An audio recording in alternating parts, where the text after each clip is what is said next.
Hola, buenas noches. Me da mucho gusto estar de aquí de nuevo con ustedes. Pues el día de hoy vamos a tener nuestra cuarta sesión sincrónica de la clase de Economía Política Internacional, en la que abordaremos algunos conceptos sobre el comercio internacional, globalización y economía política. Voy a compartir pantalla para dar inicio.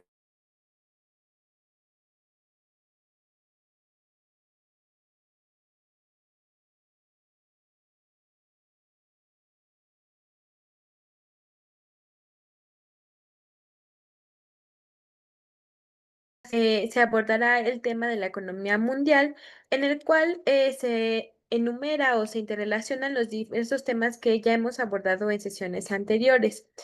Este módulo va a tener por objetivo comprender la importancia de la globalización como un fenómeno complejo que va a relacionar la actividad económica mundial, ¿no? Esa es la intención de esta sesión.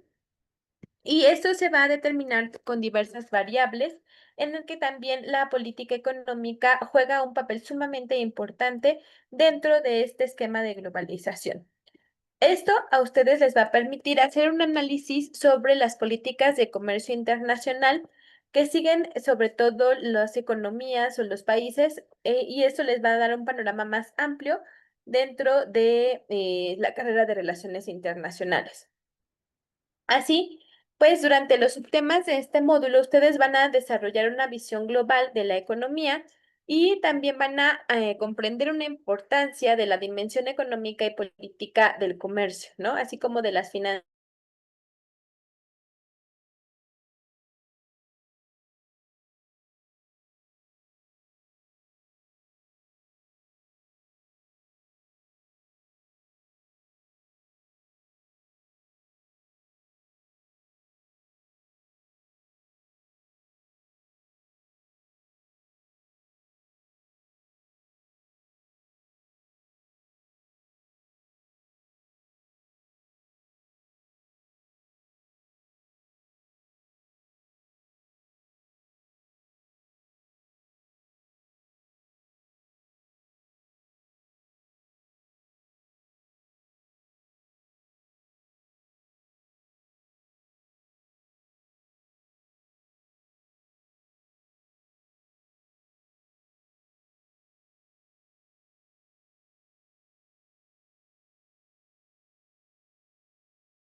Perdón, se fue la señal. Esperemos que grabe correctamente la sesión, si no se las mandaría en dos partes. A ver, permítanme. Esperemos que esté grabando correctamente la sesión. Voy a seguir compartiendo pantalla. Ok, bueno, entonces, como les decía, el propósito de este módulo es que ustedes analicen los conceptos básicos de la economía mundial, del comercio y las finanzas internacionales, así como los mecanismos de financiamiento internacional. Y esto se va a lograr a través de la revisión de los mecanismos normativos y de financiamiento del comercio internacional, con el fin de reconocer cómo se llevan a cabo los proyectos.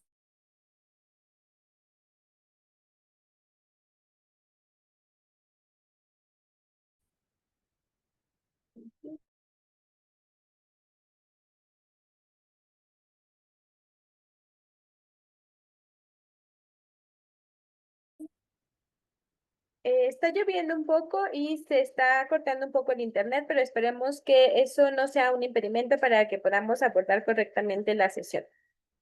Quería pasarles un video sobre la globalización, ¿no? Esperemos que esto se pueda lograr.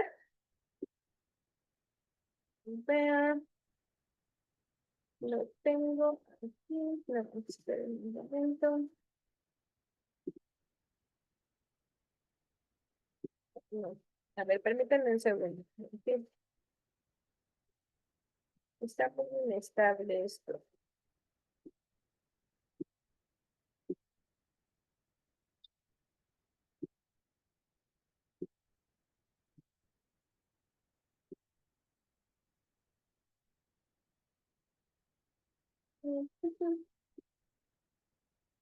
Ya me cerró la página.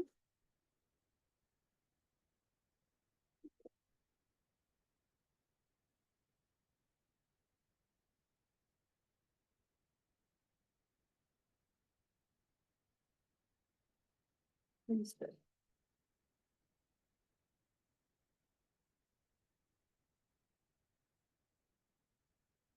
Bueno, espero puedan verlo. Se acerca la época de exámenes. El objetivo de este video es que ustedes conciban de una manera más crítica la globalización, ¿no? Entonces, en este video, que es de una autora que se llama Saskia Sassen, lo que nos va a hablar es, aparte de todas estas interrelaciones que surgen por la globalización, en donde hay una ampliación del comercio, también una versión más crítica sobre las desigualdades que produce. Entonces, lo voy a presentar para que ustedes lo puedan ver. ¿Y tienes demasiados temas por estudiar? Olvídate de la ansiedad. Algo. Hola compañeros y compañeras. En este video les vamos a hablar sobre Saskia Sassen. Saskia Sassen nació en 1949 en Holanda y fue, durante muchos años, especialista de planteamiento urbano en la Universidad de Columbia en Nueva York. Actualmente es especialista en asuntos urbanos, profesora de sociología en la Universidad de Chicago y profesora invitada en la Escuela de Economía y Ciencia Política de Londres. Conocida internacionalmente a partir de la publicación de su obra La Ciudad Global en 1991. El 15 de mayo de 2013 fue galardonada con el Premio Príncipe de Asturias de Ciencias Sociales por sus contribuciones a la comprensión del fenómeno de la globalización y la sociología urbana. Esta socióloga y economista no se especializa en ningún campo de la sociología, sin embargo, profundiza acerca de la globalización, analizando la sociedad actual a partir de este fenómeno y los efectos que ésta produce, que será la tesis en la que nos centraremos hoy día. Sassen define globalización como la formación de los procesos que pertenecen a una escala global y aquellos que no necesariamente pertenecen a un nivel mundial, pues estos, aunque están inmersos en territorio nacional, de igual forma se conectan a la globalización a través de distintas redes o entidades transfronterizas.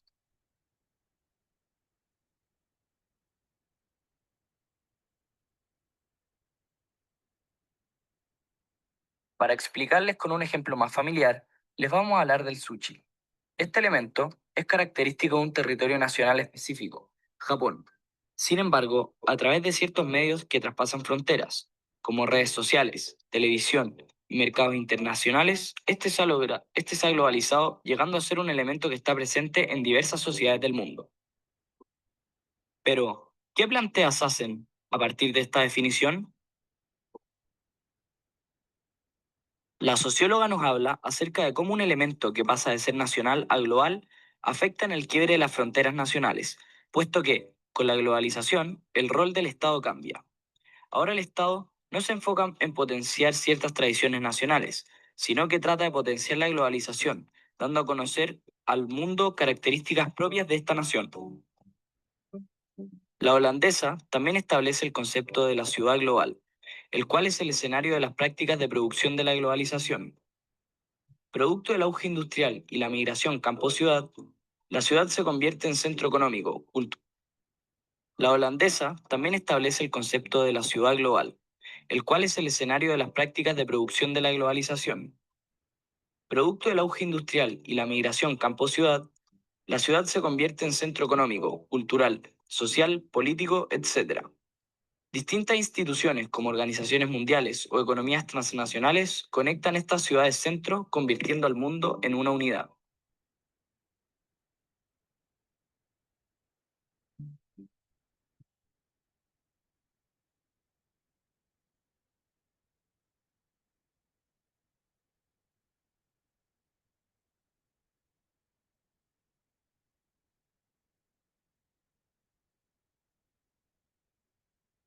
La globalización, y específicamente en el espacio de la ciudad global, adquiere importancia el estudio de las microestructuras de lo global, como son los movimientos migratorios internacionales. Ellos son otro ejemplo de articulación en diferentes escalas que superan el contexto de Estado-nación.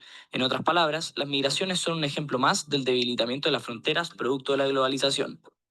Por último, Sassen identifica tres principales clases globales. Élites transnacionales. Una de sus características es su posición intermedia entre lo nacional y lo global. Son profesionales de control de los medios de producción más que propietarios. Es una clase móvil entre los diferentes puntos cambiantes de la nueva geografía.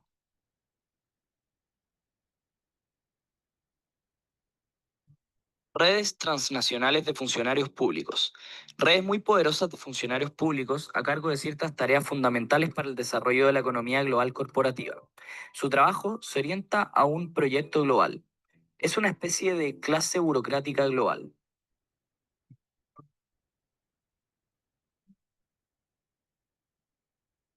Por último, está la clase global de los desfavorecidos.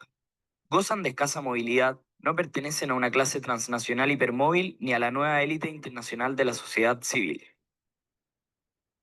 Para finalizar, podemos concluir que, según la teoría de la socióloga, las fronteras y barreras del pasado, tanto físicas como ideológicas, han sido debilitadas e incluso quebrantadas debido al fenómeno de la globalización. Afirmación que puede ser evidenciada en el creciente aumento de la migración masiva, como también en la aparición de culturas de carácter global. Esta globalización de la cultura puede producir incluso una identidad global, impulsada por medios como economías mundiales e industria internacional, que tienen lugar en la antes mencionada ciudad global. La tesis planteada por Sassen es muy importante, sobre todo en el mundo actual, puesto que nos ayuda a comprender de mejor manera los efectos que produce un fenómeno característico de nuestra época como lo es la globalización. Por ejemplo, podemos entender de mejor manera cómo la globalización afecta al Estado, ya sea negativamente o potenciándolo. También nos explica cómo elementos característicos y propios de una zona determinada, en que en el pasado, producto de las innumerables barreras, no se hubieran expandido, han logrado llegar a una escala global fruto de los medios de comunicación, macroeconomías, etcétera. Por último, nos ayuda a comprender las migraciones, fenómeno que ha sufrido un aumento exponencial en el último tiempo, y cómo éstas se hacen cada vez más comunes producto del debilitamiento de las fronteras debido a la poca diferenciación entre países, situación producida por la globalización. Muchas gracias. Este fue nuestro trabajo sobre la tesis principal de la globalización de la reconocida socióloga holandesa Saskia Sassen.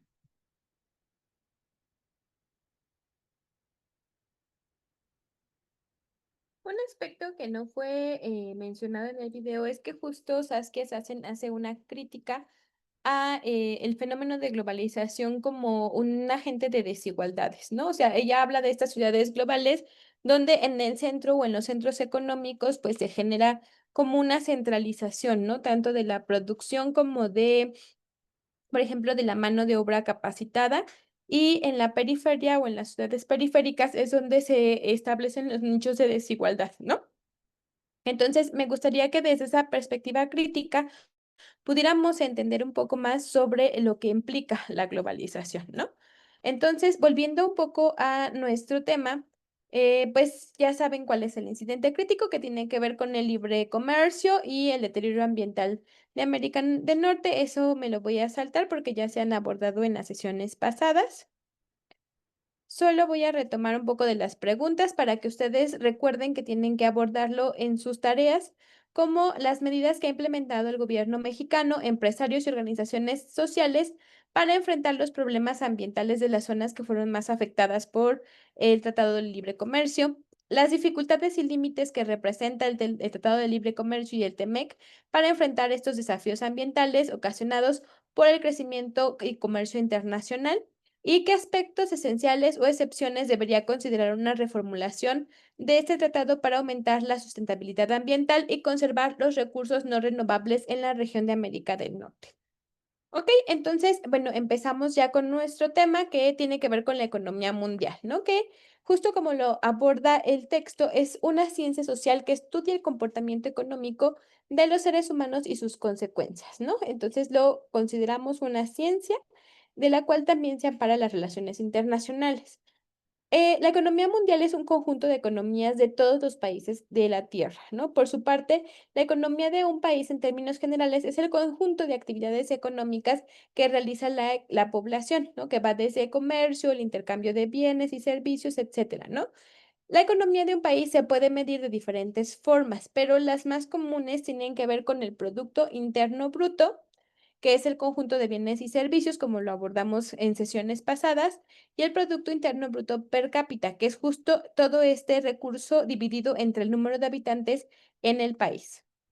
Como ya vimos en el video, pues esto se enfoca también en la globalización económica, en donde pues la política comercial internacional ha determinado también las relaciones económicas entre gobiernos, empresas e individuos, ¿no? Como lo vimos en el video, en donde pues cada vez hay un mayor flujo tanto de bienes y servicios, y esto se enmarca en un conjunto de regulaciones al que están sujetas las relaciones comerciales de carácter internacional, es decir, lo que abordamos en la primera sesión que tiene que ver con las importaciones y exportaciones de bienes y servicios. Algunos países, dependiendo de la posición en la que se encuentren, cuentan con un marco regulatorio que es más flexible y es más abierto, ¿no? Cuando hay acuerdos comerciales. Pero hay otros países que son más cerrados y establecen muchas restricciones al intercambio de bienes y servicios. Lo vemos ahorita con Estados Unidos, ¿no? En donde pues se han aumentado los aranceles a diversos países y eso cierra la economía, lo que implica que se encarecen los productos y sale, pues, eso hace que producir sea más caro y vender sea más caro también, ¿no? Dependiendo de esta apertura comercial de cada país, pues ya podemos hablar de un librecambismo, ¿no? Cuando una política económica va a suprimir todas estas barreras al comercio y es contrario a lo que se conoce como proteccionismo, ¿no? Es importante que nosotros entendamos estos dos conceptos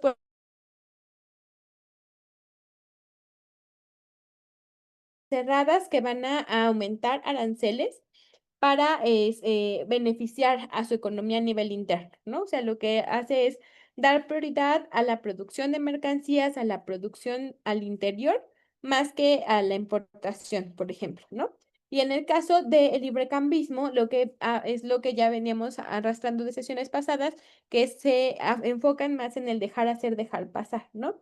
En donde, hablan de que la economía se regula sola por una mano invisible, que es la teoría de Adam Smith.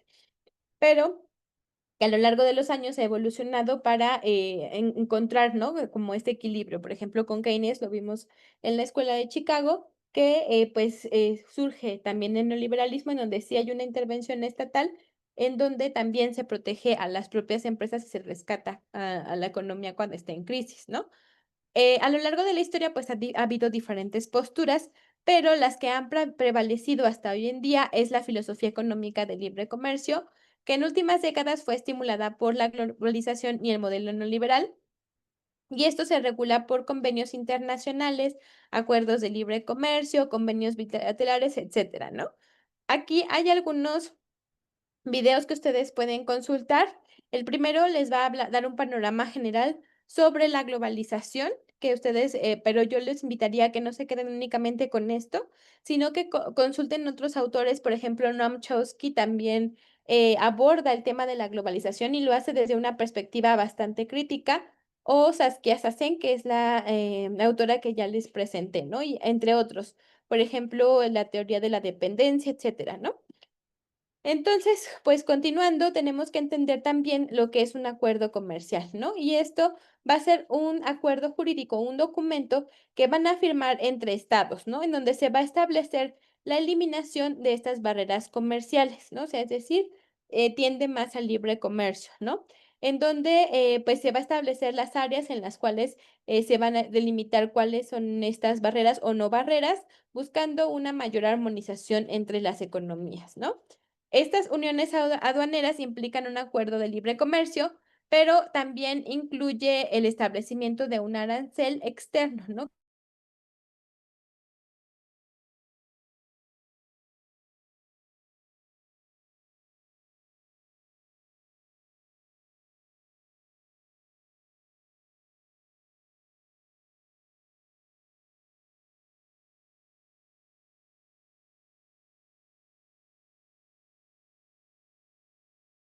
De la economía de México, pues eso es algo como un poco difícil de lograr. Además de la unión aduanera, existen otro tipo de acuerdos que van más allá de lo comercial. Esto incluye la movilidad, pero como ya lo vimos en el video, que incluye el factor humano y el factor de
nos quedamos en los instrumentos fiscales que a través de los aranceles, es decir, de estos gravámenes fiscales,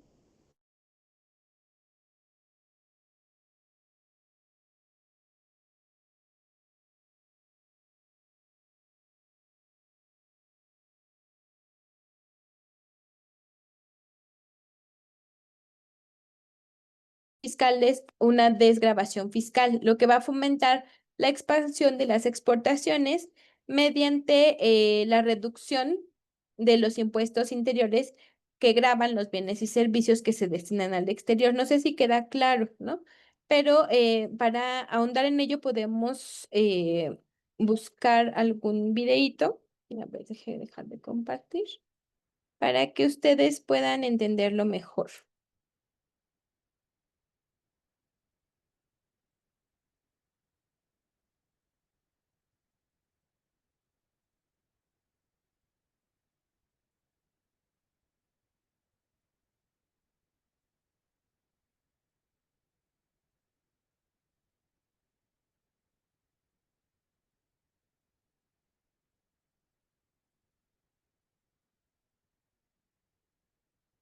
My English not so good. Do you mean my English isn't very good?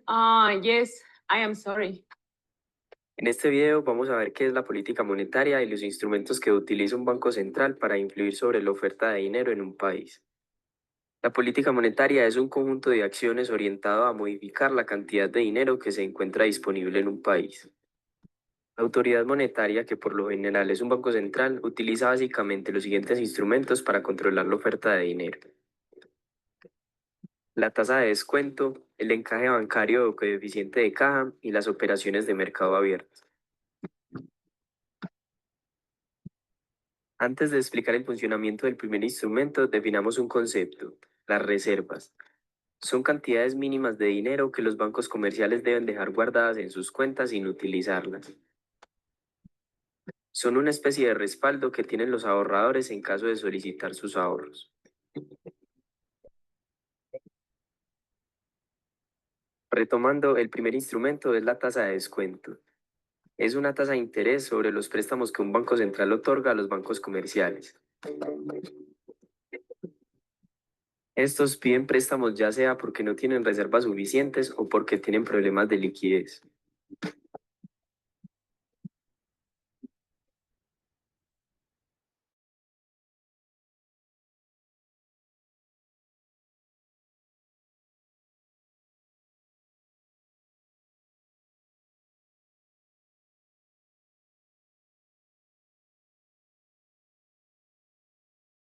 Una forma de aumentar la cantidad de dinero en la economía. Y si lo que quiere es disminuir la cantidad de dinero en la economía, sube la tasa de interés para desincentivar a los bancos a pedir prestado y evitar.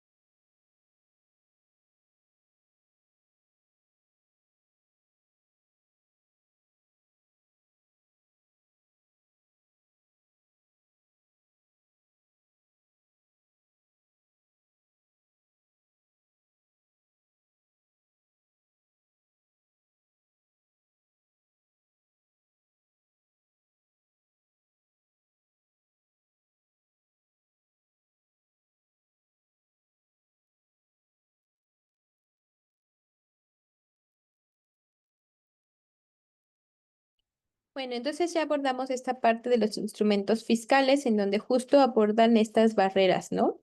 Que se dividen en tres. Una es ad valorem, que se calcula como un porcentaje del valor de la mercancía, es decir, a la mercancía de exportación o de importación se le establece un gravamen que se paga al momento de que la mercancía entra en el país, ¿no?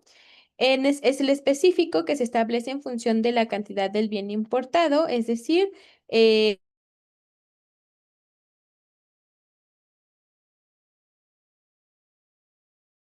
el mixto, que es una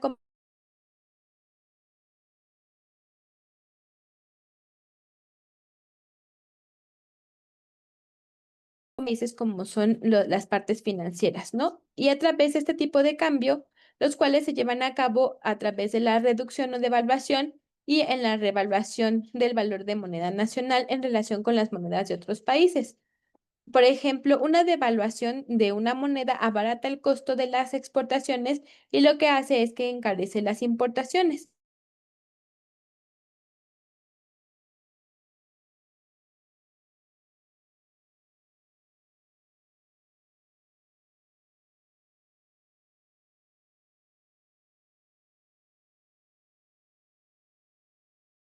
Similar si se aplica un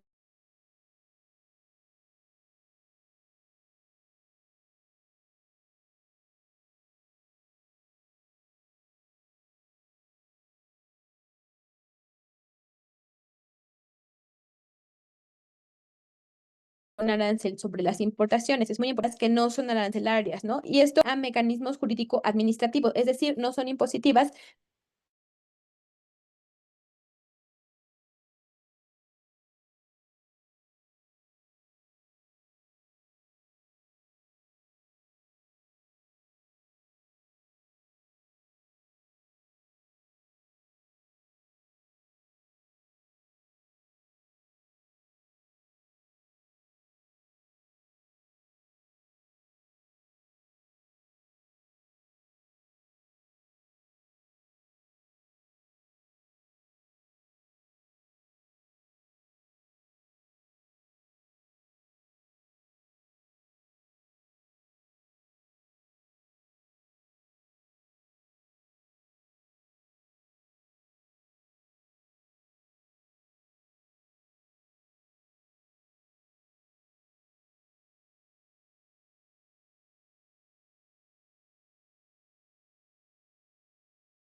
Si no, tendría que volver a hacer esta sesión.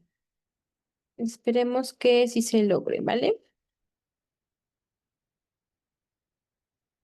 Por otra parte, tenemos las cuotas de importación, que es la aplicación de límites de unidad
a las medidas sanitarias.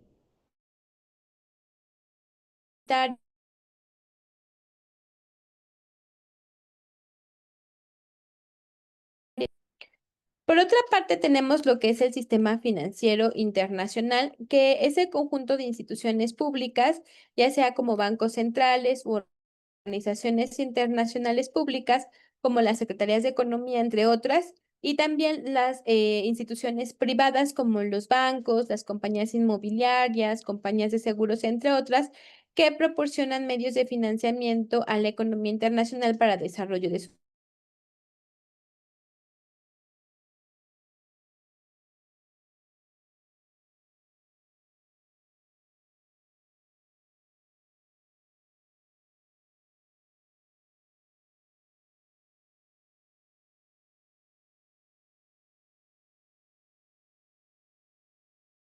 Bueno, esto fue creado después de la Segunda Guerra Mundial, ¿no? Con dos instituciones que fueron también muy importantes para el desarrollo del neoliberalismo, que son el Banco Mundial y el Fondo Monetario Internacional, y otras instituciones llamadas también el Acuerdo de Aranceles y Comercio, que hoy es conocido como la Organización Mundial del Comercio, ¿no?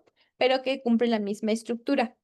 Este es un diagrama en donde se puede observar el panorama general del Fondo Monetario Internacional, ¿no? En donde se observa cuál es la estructura y cuál es la forma en la que está operando. En este caso, la Junta de Gobernadores, como se puede observar, es la máxima autoridad del Fondo Monetario Internacional y está integrada por un gobernador suplente y un país miembro. El gobernador nombrado por cada país es generalmente el ministro de Hacienda o el gobernador del Banco Central. La Junta de Gobernadores elige directores ejecutivos y es la autoridad máxima en cuestiones relacionadas con la interpretación del convenio constitutivo del Fondo Monetario Internacional. Es importante que entendamos que el directorio ejecutivo del Fondo Monetario Internacional está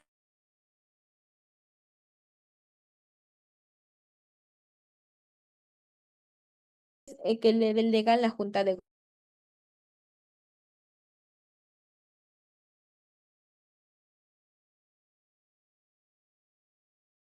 Internacional. El director gerente del Fondo Monetario es el presidente del directorio ejecutivo y el jefe del personal técnico del Fondo Monetario Internacional. El director es nombrado por el directorio ejecutivo por un mandato renovable de 5 años y cuenta con la asistencia de un primer subdirector, gerente y 3 subdirectores, ¿no? Bueno, a grandes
países, sobre todo o lo que llaman subdesarrollados o del sur global, que por medio del endeudamiento, pues también se obliga también a cumplir con ciertas demandas, ¿no? Por parte de estos gobernadores. Otro objetivo, pues, va a ser promover la cooperación internacional en sistemas monetarios productiva, ¿no? Esto va a promover, o en teoría es lo que promueve, la estabilidad cambiaria y regímenes de cambio ordenados a fin de evitar depreciaciones y cambiarias competitivas. Asimismo, va a asesorar a los gobiernos y a los bancos centrales en el desarrollo de sistemas de contabilidad pública. Por otro lado, tenemos la estructura del Banco Mundial, que está integrado por 189 países. Estos son accionistas y son representados por una junta de gobernadores que va a ser el máximo órgano responsable de formular estas políticas. Los gobernadores, pues ahí van a ser como directores ejecutivos que van a trabajar en la sede central del banco y hay 5 principales accionistas que son Francia, Alemania, Japón, Reino Unido y Estados Unidos, ¿no? Que son como los promotores de este fondo. El Banco Mundial fue creado para contribuir con asistencia crediticia, es decir, para brindar créditos a los países, sobre todo que fueron devastados después de la Segunda Guerra Mundial. Es propiedad de 185 países miembros y está integrada por la institución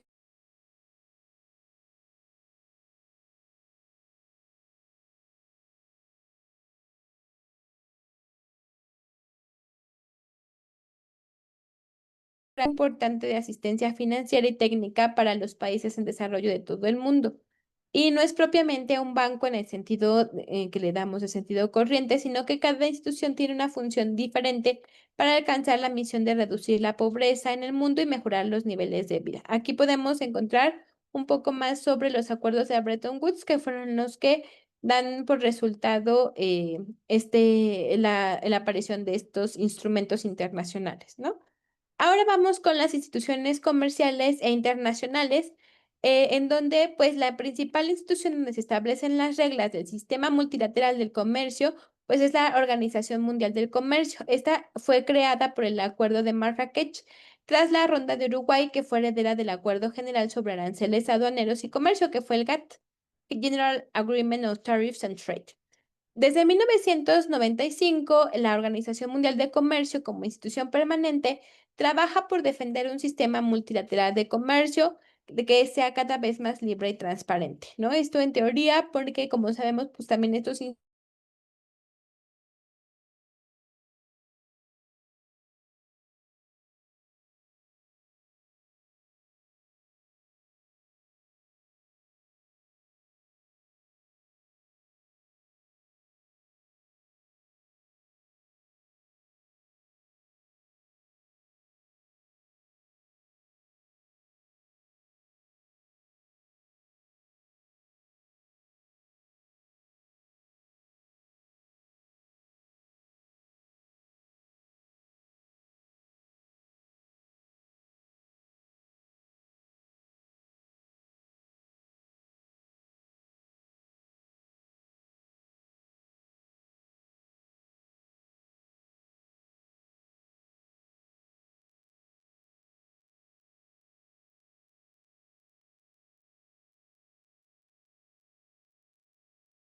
Entonces, la OCDE pues cuenta con más de 35 países miembros y más de 100 países que colaboran y está encabezada por el secretario general, ¿no? Y luego tenemos la Conferencia de Naciones Unidas para el Comercio y el Desarrollo, que es un órgano principal de la Asamblea General de Naciones Unidas en la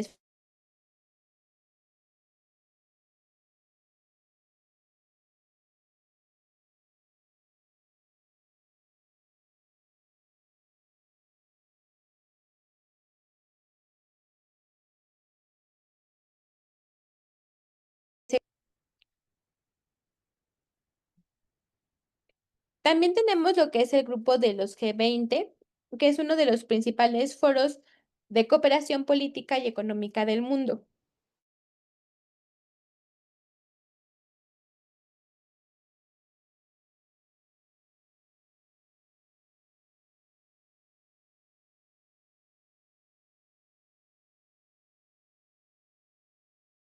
Usados en teoría: Alemania, Canadá, Estados Unidos, Francia, Italia, Japón y Reino Unido, más Rusia y 11 países en vías de industrialización que son Arabia Saudita, Argentina, Australia, Brasil, China, Corea del Sur, India, Indonesia, México, Sudáfrica y Turquía.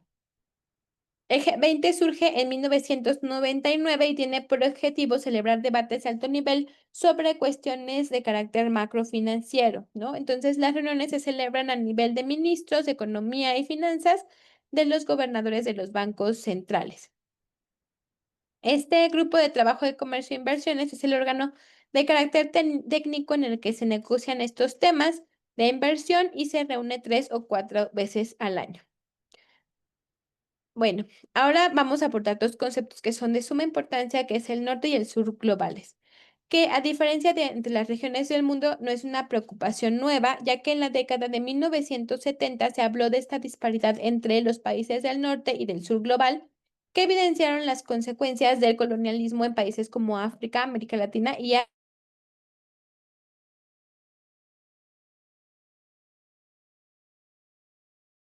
que recién estaban independizados.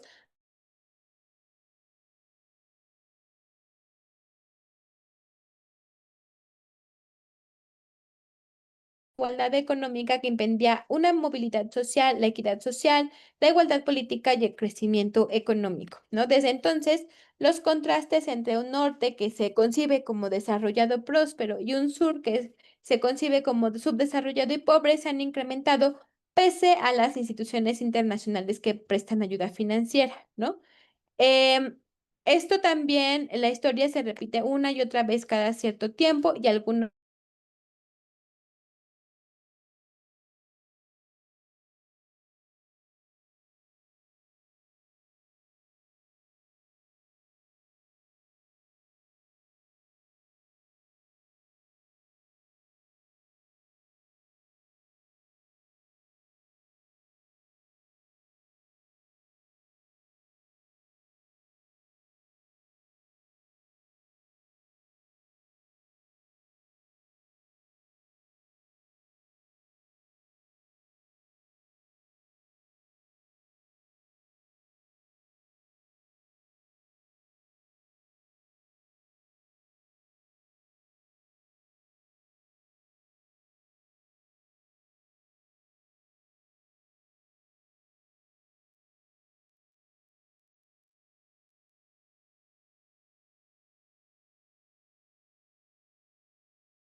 les recomiendo mucho revisar, que es sobre la desigualdad.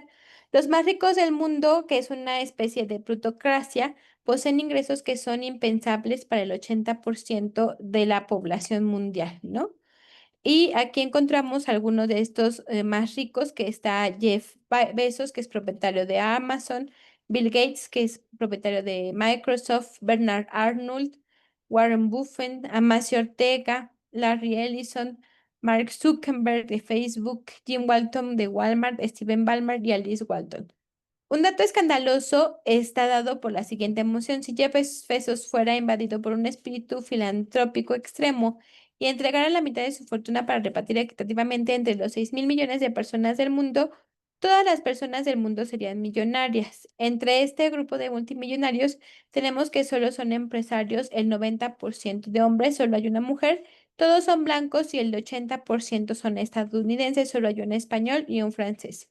Ahora bien, si los más ricos del mundo son empresarios, lo más plausible es que los que sean restantes multimillonarios, además del 10% más rico del mundo y el de cada país. En el sistema capitalista, la clase social y la clase empresarial es un actor clave que concentra la riqueza, lo cual implica que es fundamental en la reproducción de la desigualdad, ¿no? Y les recomiendo varios textos. Entre ellos hay un libro que les voy a mandar al correo electrónico que tiene que ver justo con estas brechas de desigualdad y que hacen un estudio sobre las colonias, por ejemplo, cercanas a Santa Fe, ¿no? En donde se puede observar justo estas brechas de desigualdad. Hay un colectivo que es el colectivo de trabajo tricontinental y este hace un estudio sobre la desigualdad también y afirma que los más ricos del mundo pertenecen a los países del norte global y en este caso la mayoría.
Ok, entonces pues tenemos estos contrastes entre el norte y el sur global.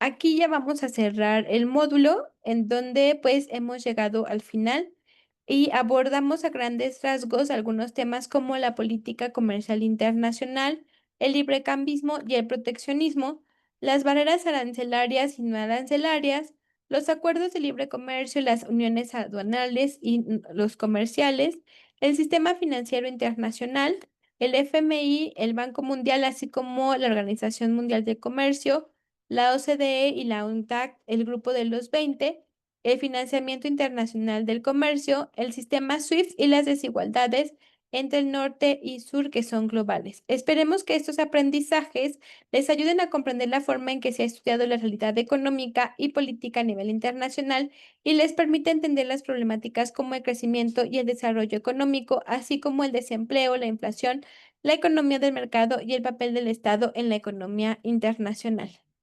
Me dio mucho gusto estar el día de hoy con ustedes. Les estaré enviando la grabación.